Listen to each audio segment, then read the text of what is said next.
नमस्कार, कब बदलेगी तस्वीर में आपका स्वागत है। आपके साथ मैं हूं रोहित विक्रम सिंह।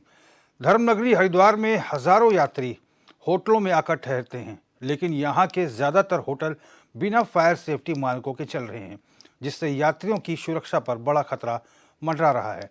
जबकि अग्निशमन विभाग सिर्फ नोटिस थमाकर अपनी जिम्मेदारी पूरी कर लेता है। ये रिपोर्ट देखिए।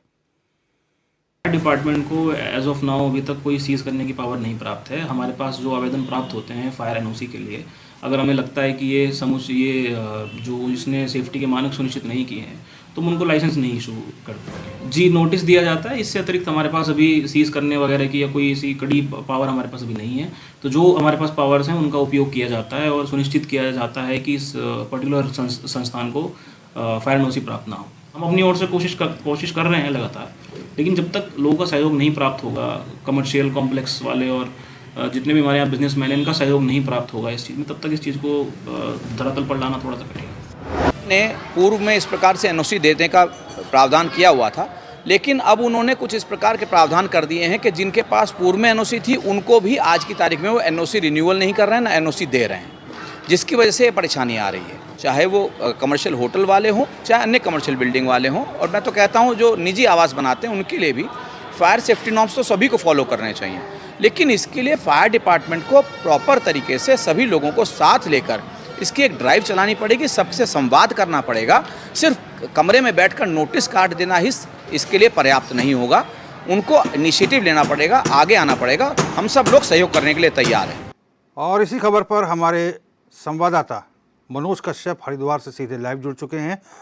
मनोज, जो रिपोर्ट आपने भेजी है वो हम देख रहे हैं और बड़े ही संवेदनशील विषय पर आपने रिपोर्ट भेजी है, क्योंकि धर्मनगरी हरिद्वार एक ऐसी धर्मनगरी जो देश ही नहीं बल्कि विदेशों में भी प्रख्यात है।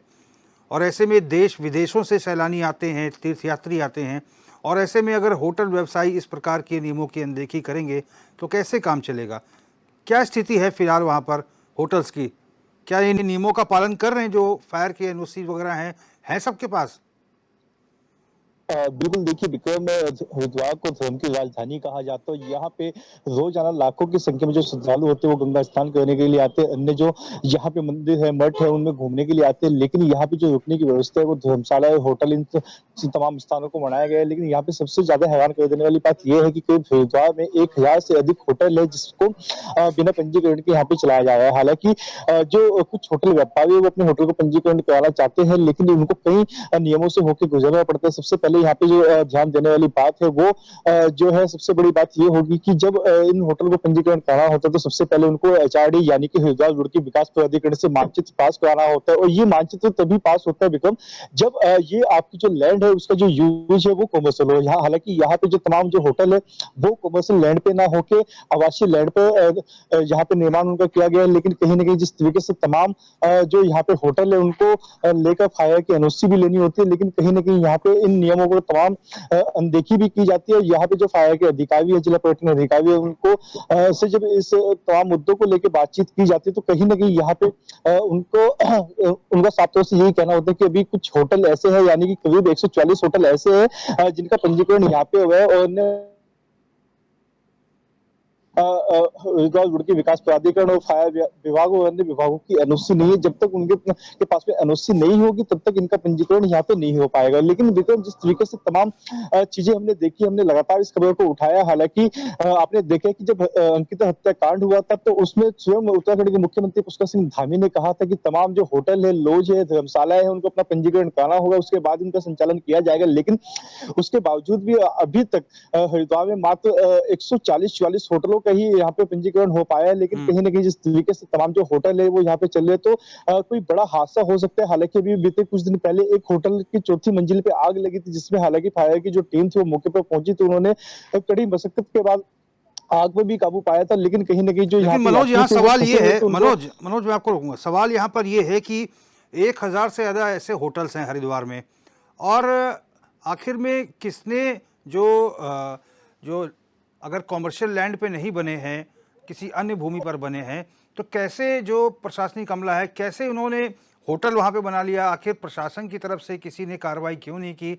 अब जब होटल बन के तैयार हो गया है तो क्या इस पे जांच पड़ताल की जाएगी कि साहब जिनको कॉमर्शियल लैंड पे जिन्होंने होटल्स नहीं बनाए हैं वो किसकी परमिशन से बना? वो भला क्यों नियमों का पालन करेंगे? हरिद्वार में तो 500-700 500-500 के होटल मिल जाते हैं, मैंने देखा है।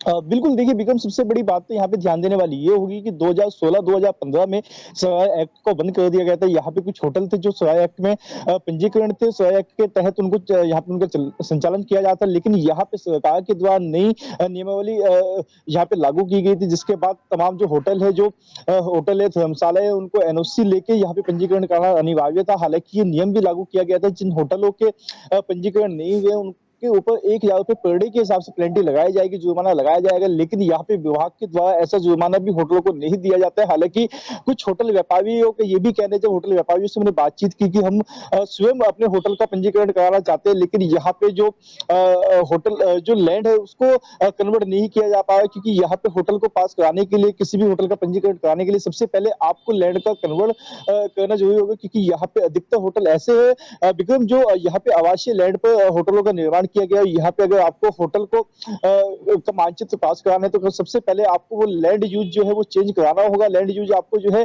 कमर्शियल में यहाँ पे चेंज कराना होगा, जिसको लेके यहाँ पे एक लंबी प्रक्रिया होती है, जो यहाँ पे होटल के व्यापारी उसको पूरा नहीं कर पा रहे। जब तक लैंड यूज चेंज नहीं होगा, जब तक एचआरडीए आपको मानचित्र पास करके नहीं देगा, जब तक मानचित्र पास नहीं होगा, उसके विभाग जो अन्य विभाग है, चाहे वो फायर विभाग की बात कर ले या फिर जिला पर्यटन विभाग की बात कर ले, तो वो तब तक आपका यहाँ पे रजिस्ट्रेशन नहीं हो पाएगा, जब तक आपका रजिस्ट्रेशन मानचित्र के हिसाब से नहीं होगा, मानचित्र के हिसाब से आपकी बिल्डिंग को नहीं बनाया जाएगा, तब तक आपका रजिस्ट्रेशन भी नहीं होगा। हालांकि इसको लेके जो होटल व्यापारी उन्होंने एक मांग भी की है कि यहाँ जो होटल ऐसे जो पुराने समय से हरिद्वार में चले आ रहे, तो उनके लिए एक ड्राइव चलाकर ऐसे होटलों का रजिस्ट्रेशन चलाना चाहिए, उनके लिए ओटीएस स्कीम लेके आनी चाहिए। यानी कि यहाँ पे कुछ होटल ऐसे जिनका पंजीकरण नहीं हो पा रहा है, मनोज, मैं आपको रोकूंगा। मनोज, आप लाइव बने रहिए हमारे साथ। हमारे साथ जुड़ चुके हैं मेहमान, हमारे राजीव परसार जी हैं, शहर अध्यक्ष हैं प्रांतीय उद्योग व्यापार प्रतिनिधि मंडल के। राजीव जी, बहुत स्वागत है चैनल पर आपका। जी भाई साहब, जी भाई, थैंक यू। राजीव जी, आज हम मुद्दा उठा रहे हैं, हरिद्वार में बेहद ही संवेदनशील मुद्दा है ये, क्योंकि अब देखिए 4 धाम यात्रा भी कुछ ही महीनों बाद शुरू हो जाएगी, कांवड़ यात्रा भी शुरू हो जाएगी। ऐसे में जो 1000 से अधिक होटल्स हैं हरिद्वार में, उन्होंने फायर की, बहुत सारे होटल्स ने, अधिकांश होटलों ने फायर की एनओसी नहीं ली है। अभी हाल फिलहाल में एक हादसा हुआ था जिसमें आग लग गई थी होटल में, हालांकि कोई जान माल का नुकसान नहीं हुआ, लेकिन ये बेहद ही संवेदनशील मुद्दा है, प्रदेश की अस्मिता का सवाल है। अगर कोई इस प्रकार का हादसा होगा तो उसका जिम्मेदार कौन होगा, जिम्मेदारी और जवाबदेही किसकी तय होगी? क्या कुछ कहना है आपका? आखिर क्यों नियमों का पालन नहीं हो रहा है? एक तो भाई साहब ऐसा, इसको आवाज साफ नहीं आ रही, और किस कहाँ की कौन सी, वो कहाँ की बात कर रहे हैं आप? हरिद्वार में तो ऐसा अभी हुआ नहीं था कि आग कहीं ऐसा, वो आग खंबे बाहर सड़क पे लगी थी, होटल में तो किसी में कोई ऐसा नहीं, हुआ मेरी नौकरी में। मैं ये कह रहा हूँ राजीव जी कि 1000 से अधिक करीब होटल्स हैं और अधिकांश के पास फायर एनओसी नहीं है, जो अग्निशमन विभाग से लेनी पड़ती है जी। उस पर आपका क्या स्टैंड है सर? देखिए सर, मेरे यहाँ ना, मैं शहर व्यापार मंडल से अध्यक्ष हूँ। एक्चुअली में मैं जो हूँ, मैं व्यापारियों का, आम व्यापारी जो आम शॉपकीपर है, जो आम जो दुकानें हैं, मैं उससे रिलेटेड बात कर सकता हूँ। होटल एसोसिएशन का जो मामला है, होटल एसोसिएशन का अध्यक्ष एक मेरी अलग यूनिट है जिसमें आशुतोष शर्मा है, वो होटल एसोसिएशन के अध्यक्ष है हरिद्वार के। चलिए मैं शहर अध्यक्ष हरिद्वार व्यापारियों का हूँ होटल एसोसिएशन से। आप आशुतोष शर्मा जी हैं, आप अगर कहें तो मैं उनका नंबर आपको करवा सकता हूँ। आप थोड़ा सा वो ज्यादा बेहतर होगा कि जी ज्यादा बेहतर होगा कि अगर हम उनसे बातचीत करें। लेकिन फिर भी राजीव जी, एक जिम्मेदार नागरिक होने के नाते और धर्म नगरी के नागरिक होने के नाते, आपको लगता है कि अगर होटल से संचालित हो रहे हैं तो फायर की एनओसी होना नितांत आवश्यक है? हाँ, ये तो होना चाहिए जी, इसमें कोई दो राय नहीं है। लेकिन ये है कि इसमें भी अगर कोई भी डिसीजन या कोई भी कुछ लेते हैं तो इसमें जो यहाँ के हमारे जनप्रतिनिधि हैं और उनको साथ में लेके ही कोई ना कोई इसमें, क्योंकि यहाँ की भौगोलिक जो यहाँ की स्थिति है हरिद्वार की जी, वो कब वो यहाँ के लोगों को ज्यादा बेहतर पता है कि उसमें क्या क्या समस्याएं या क्या क्या जरूरतें हैं, वो ज्यादा बेहतर बता पाएंगे आपको।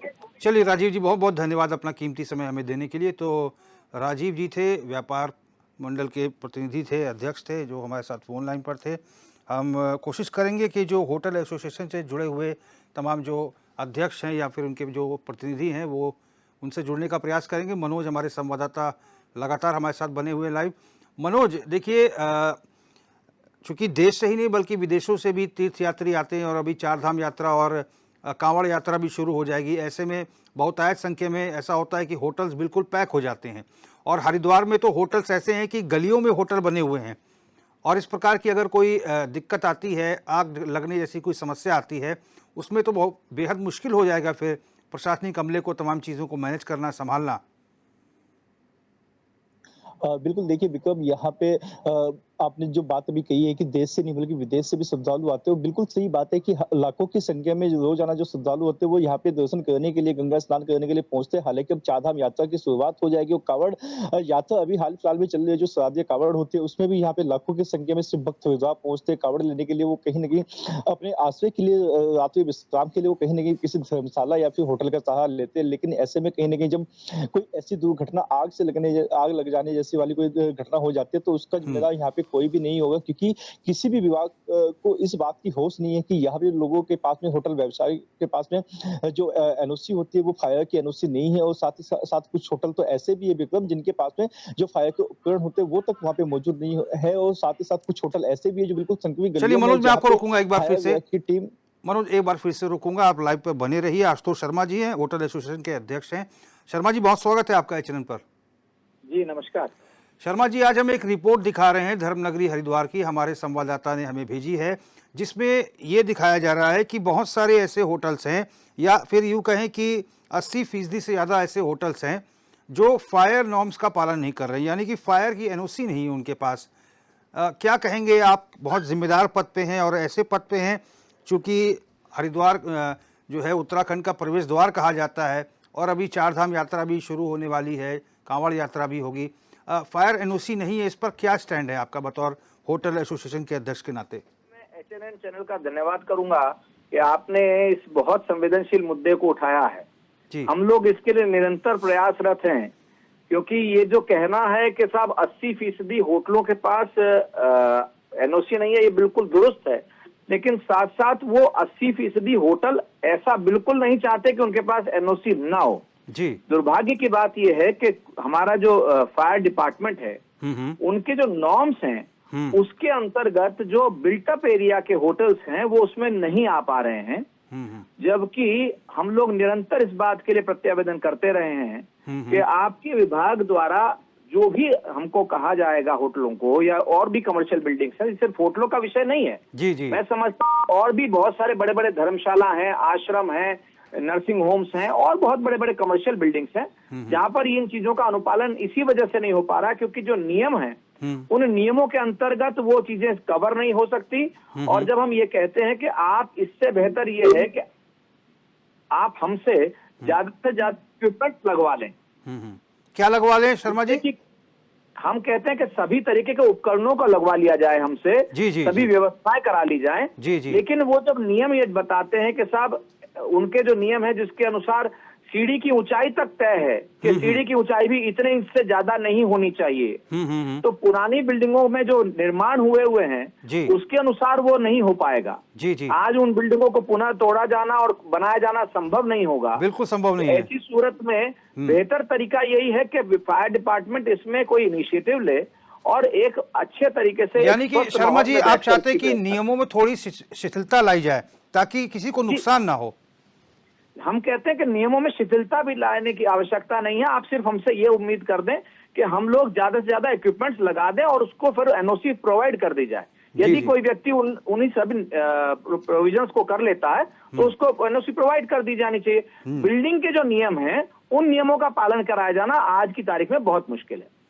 देखिए शर्मा जी, चूंकि आप ऐसे नगरी में हैं, धर्म नगरी हरिद्वार में, जो किसी परिचय की मोहताज नहीं है, उसको देश में विदेशों तक लोग जानते हैं, मोक्ष प्राप्ति के लोग हरिद्वार आते हैं। और ऐसे में चूंकि जो ऐसी धार्मिक नगरी होती है उसमें अमूमन पतली गलियां होती हैं, हर स्तर के लोगों के लिए होटल्स और धर्मशालाएं अवेलेबल होती हैं।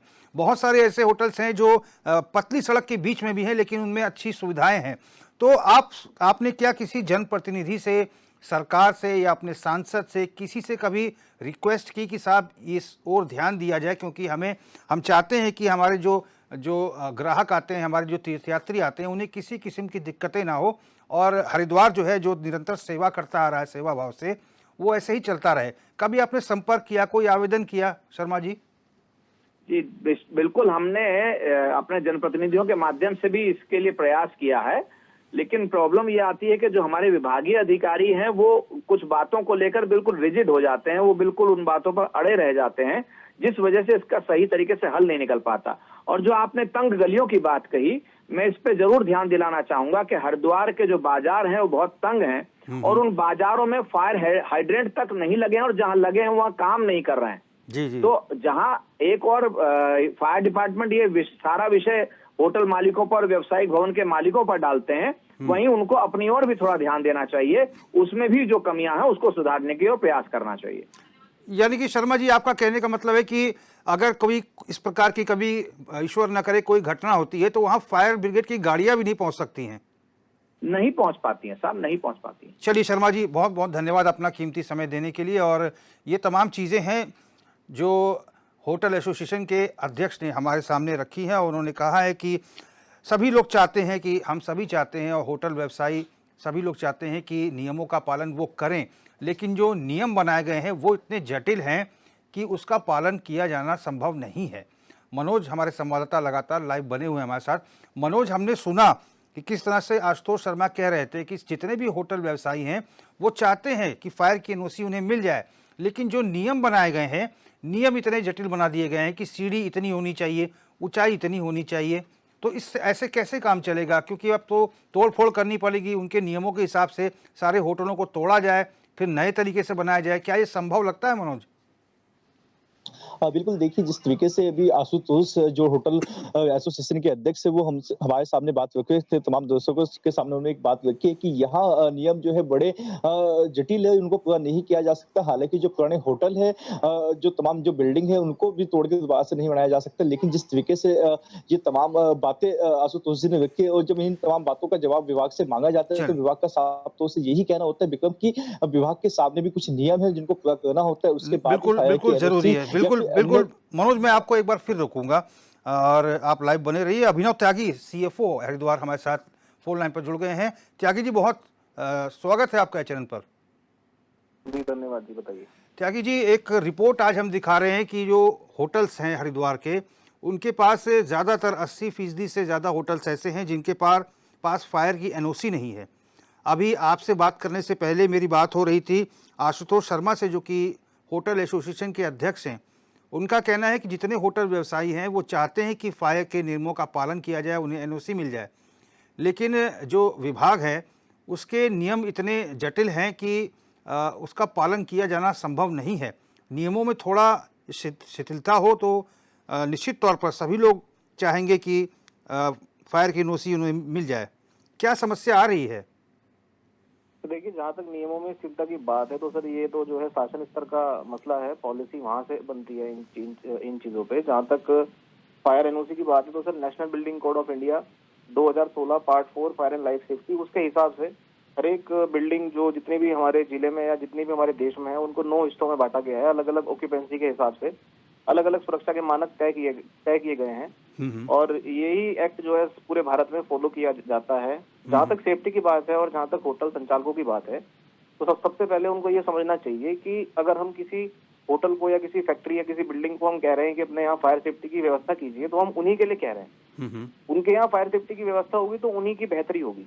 उन्हीं की जब उनके यहाँ फायर सेफ्टी की व्यवस्था होगी तो जो यात्री उनके यहाँ ठहर रहे हैं या जो लोग उनके यहाँ आके रह रहे हैं वो सुरक्षित आएंगे, सुरक्षित जाएंगे।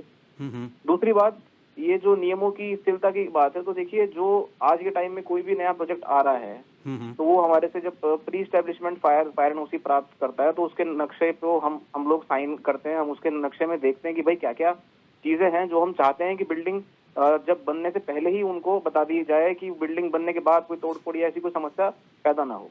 सबसे उसमें मेन चीज है बिल्डिंग में सेटबैक से मेरा मतलब है बिल्डिंग के चारों तरफ खाली जगह। बिल्डिंग के चारों तरफ अगर खाली जगह नहीं होगी तो फायर टेंडर के मूवमेंट के लिए जगह नहीं होगी, फायर फाइटिंग और रेस्क्यू कार्य करने के लिए जगह नहीं होगी। जैसे समझिए कि मान लीजिए एक होटल है। नहीं, मैं समझ गया त्यागी जी, मैं समझ गया। क्योंकि अमूमन जो हरिद्वार के जो होटल्स हैं, क्योंकि हर वर्ग के लिए होटल बने, धर्मशाला बने हैं, बहुत पतली गलियों में ऐसे ऐसे होटल्स बने हैं। वही मेरी शर्मा जी से बात हो रही थी कि अगर ईश्वर न करे इस प्रकार की कोई अनहोनी हो जाती है तो वहाँ तो फायर ब्रिगेड की गाड़ी भी नहीं पहुँच पाएगी। यही समझाना चाह रहे हैं आप त्यागी जी? मैं यही कहना चाह रहा हूँ कि देखिए फायर एनओसी प्राप्त करने की एक प्रक्रिया है जी। लेकिन फायर एनओसी के अलावा भी जो आपकी बिल्डिंग है उसमें फायर सेफ्टी के इक्विपमेंट लगे हैं कि नहीं लगे हैं, आपको उसकी तरफ भी ध्यान देना चाहिए। अगर आपके यहाँ फायर सेफ्टी के इक्विपमेंट लगे हैं, और देखिए कोई भी घटना, कोई भी आग लगेगी वो शुरुआत में छोटी ही होगी, वो जब उसको स्टार्टिंग में कंट्रोल नहीं किया जाएगा तो वो फैलकर बड़ी होती है। तो फायर एनओसी के अलावा भी लोगों को अपने यहाँ फायर सेफ्टी के सारे इक्विपमेंट इंस्टॉल करने चाहिए, अपने स्टाफ को ट्रेनिंग दिलवानी चाहिए। और फायर एनओसी तो एक लाइसेंस है, वो तो एक सरकारी प्रक्रिया है, लेकिन उसके अलावा मानवता के आधार पे भी हमारी कोई जिम्मेदारी बनती है। अपनी तरफ से भी जिम्मेदार नागरिक होने का फर्ज अदा करना चाहिए, यही कहना चाहते हैं त्यागी जी? बिल्कुल उनको फर्ज अपना निभाना चाहिए, और साथ ही ये भी देखना चाहिए कि एक बिल्डिंग में उनके सारे पैसे लगे हुए हैं, उनकी पूरी प्रॉपर्टी उस बिल्डिंग में लगी हुई है, अगर वो बिल्डिंग नहीं रहेगी तो उन्हें कितना बड़ा नुकसान होगा। तो उसकी सुरक्षा की जिम्मेदारी तो उन्हें बिल्कुल रखनी चाहिए अपने स्तर पे। बिल्कुल। और त्यागी जी, जो मेहमान आए हैं और जो तीर्थयात्री आते हैं वो तो एक तरह से ईश्वर का स्वरूप है, वह किसी भी व्यापारी के लिए सबसे पहले उसकी सेफ्टी भी ध्यान में रखनी चाहिए। त्यागी जी, बहुत बहुत धन्यवाद हमसे बातचीत करने के लिए। और मनोज हमारे संवाददाता लगातार बने हुए हैं। देखिए मनोज, अभी हमने बात की सीएफओ से, सीएफओ साहब भी उन्होंने भी अच्छी बात की, अभिनव त्यागी जी ने। उन्होंने कहा कि साहब एनओसी ये तो बात की प्रक्रिया है, लेकिन अपनी तरफ से भी जो होटल्स हैं, जो होटल व्यवसायी हैं, उनको एक मानवीय दृष्टि से भी एक जिम्मेदार नागरिक होने का फ़र्ज़ अदा करना चाहिए। जो फायर इक्विपमेंट्स हैं कम से कम वो अपने पास रखें। अगर इस प्रकार की दिक्कतें आती हैं तो वो कम से कम अपने स्टाफ को ट्रेन तो कर दें कि वो ऐसी स्थिति से निपट सकें। उन्होंने ये भी बताया कि गलियाँ हैं, ऐसी जगहों पर होटल्स बने, ऐसी जगहों पर भवन बने हैं जहाँ पर गाड़ियाँ नहीं पहुँच सकती हैं। मनोज? बिल्कुल, देखिए विक्रम, सबसे बड़ी बात यहाँ पे ये है कि तमाम जो नई बिल्डिंग है, नए होटल है, नए निर्माण है, वहाँ पे इन तमाम जो नियम है, जो फायर के नियम है या फिर एचआरडी के नियम है, उनको पूरा किया जा सकता है। लेकिन यहाँ पे बड़ी बात ये है विक्रम कि जो अब से पहले जो सालों पुराने जो होटल है, यहाँ पे जो पतली-पतली गलियों में है, संकरी गलियों में है, और साथ ही साथ जो पुरानी बिल्डिंग है, उन पर कैसे ये नियम लागू किया जाएगा, वो कैसे इस बिल्डिंग के अंदर अपनी एनओसी ले पाएंगे, क्योंकि यहाँ पे उन तमाम नियमों को पूरा नहीं किया जा सकता। जो फायर विभाग के है, जो एचआरडी विभाग के, जो पर्यटन विभाग के जो नियम है, उनको पूरा यहाँ पे करना बिल्कुल यहाँ पे संभव नहीं होगा, क्योंकि यहाँ पे जो एक मानचित्र के हिसाब से जो सड़क का चौड़ीकरण होता है, जो चौड़ाई सड़क की होती है, वो यहाँ पे उसको पूरा नहीं किया जा सकता। जो बिल्डिंग के चारों तरफ अभी खाली जगह रखने की बात यहाँ पे अभिनव जी कर रहे थे, उसको पूरा नहीं किया जा सकता। तो यहाँ पे तमाम, यानी कि हम ये कह सकते हैं कि अन्य जो विभाग है फायर के साथ साथ, उनके जो नियम है उनको पूरा नहीं किया जा सकता। पुराने जो बिल्डिंग है, पुराने जो होटल है, उनके सामने एक बड़ी समस्या, हालांकि वो लोग भी चाहते हैं कि उनके पास में फायर की एनओसी हो, किसी तरह की अनहोनी उनके होटल में ना हो। हालांकि उपकरण लगाने के लिए तमाम जो व्यापारी है, जो होटल व्यवसाय के जो उससे जुड़े हुए जो लोग हैं, वो इस बात को कबूलते हैं कि वो अपने यहाँ पे उपकरण लगाने के लिए तैयार है, लेकिन उसके बावजूद भी उनको एनओसी नहीं दी जाएगी। तो बड़ी समस्या तो जो पुरानी बिल्डिंग है उनके सामने है विक्रम। चलिए मनोज, बहुत बहुत धन्यवाद तमाम जानकारी के लिए। तो कुल मिलाकर निष्कर्ष ये निकला है कि होटल जो एसोसिएशन के अध्यक्ष हैं उनकी बात भी अपनी जगह सही है, और होटल संचालक और व्यापारी ये चाहते हैं कि वो सारे सेफ्टी नॉर्म्स का पालन करना चाहते हैं। वो चाहते हैं कि सेफ्टी नॉर्म्स का पालन करें, हम स्टाफ को भी ट्रेन करेंगे, लेकिन उसके बाद तो कम से कम विभाग हमें एनओसी दे दे। वहीं विभाग का कहना है कि अग्निशमन विभाग ये कह रहा है, उनके सीएफओ ने ये कहा कि एनओसी तो बात की प्रक्रिया है, लेकिन जो देश विदेश से तीर्थयात्री उत्तराखंड आ रहे हैं, हरिद्वार आ रहे हैं, उनकी सुरक्षा जो है एक तरह से नैतिक जिम्मेदारी बनती है तमाम होटल संचालकों के लिए, और इस दृष्टि से कम सुरक्षा के मानकों को ध्यान में रखते हुए ऐसे इक्विपमेंट्स को लगाया जाए ताकि कभी आग लगने जैसी घटना हो तो उससे निपटा जा सके।